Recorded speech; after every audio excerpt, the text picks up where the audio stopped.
Now we were repairing this.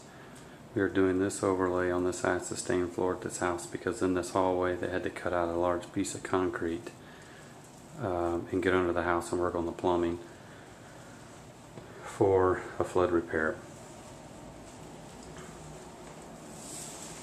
Notice how it butts right up to the acid stain concrete there.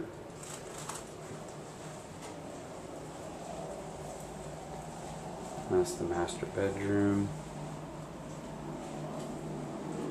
Butts right up to acid stain concrete there.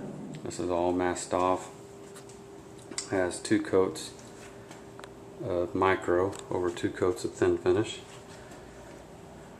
Gray and lighter gray on the micro. About to be sanded. And we will hydrostone it and try to match it up to the current look of the old floor.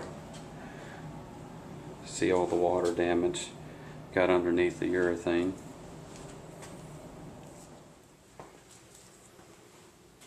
I don't know where I'll be, but I'm sure I can start over.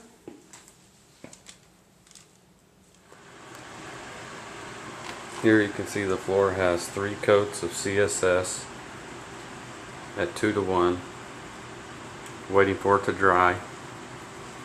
I'll come back in a couple hours and take down all the masking and floor will be finished. This is the Giffens finished floor in their hallway.